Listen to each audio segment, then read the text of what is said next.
Hello guys welcome to my short mini vlog. So आज चाहिँ म हिमालयन बर्गर हाउस आएको छु। साथीको बर्थडे ट्रिट पेन्डिङमा थियो, त्यही भएर पेन्डिङ ट्रिट खानलाई म हिमालयन बर्गर हाउस पुगेँ। म लगायत मेरो साथीहरू पनि थिए है। अहिले म देखाउँछु मेरो साथीहरूलाई। यो चाहिँ हिमालयन बर्गर हाउस हो। बर्थडे गर्ल चाहिँ उयो है, बर्थडे गर्ल। सुरुमा चाहिँ हामीले फ्राई मोमो मगायौँ र खायौँ। वाउ, यति जुसी थियो, यस्तो मिठो थियो नि।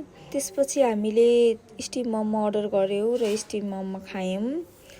उसले लिएको चाहिँ भेज मोमो हो, यो चाहिँ हाम्रो चिकन मोमो हो गाइज। अनि त्यसपछि आयो हाम्रो main dish biryani, mutton biryani and chicken biryani. Guys हेर्नु न, हेर्दाखेरि कस्तो खाउ लाग्ने। दाइ त रोशन दाइ त मक्ख परेर बसिरहनु भएको थियो।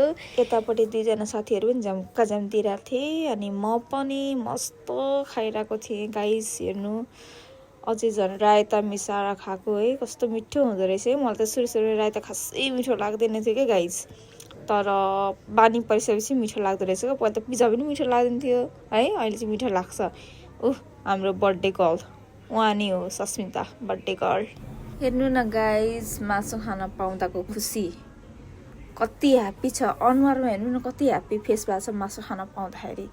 अनि के भन्छ मेरो साथी, तिमीहरूलाई थाहा नै छैन मासु कसरी खाने, यसरी खाने हो क्या मासु, तिमीहरूलाई मासु नि खान आउँदैन भन्दै हामीले देखाउँदै खाइरहेको थियो। अनि यतापट्टि अङ्कित चाहिँ आज त घरमा खानै पकाउनु पर्दैन भन्दै मस्त खाइरहेको थियो, खुसी भइरहेको थियो। अनि यतापट्टि रोशन दाइ पनि हो नि हो भन्दै साथ दिइरहनु भएको थियो है। दुवैजना मक्ख, तिनैजना मक्ख थिए है। खाइसकेर हामी गफहरू गर्न थाल्यौँ। हेर्नु, बर्थडे गर्ल मेरो तुषार साथी, यहाँ छ अङ्कित, अनि यता हुनुहुन्छ रोशन दाइ। त्यसपछि अनि टिकटक बनाउन थाल्यौँ है।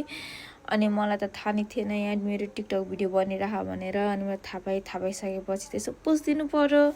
अनि मैले मस्त पोस्ट दिएँ होइन। अनि यो चाहिँ अनएक्सपेक्टेड भिडियो है, तर कस्तो राम्रो आएछ क्या गाइस, त्यही भएर मैले हालिदिएको।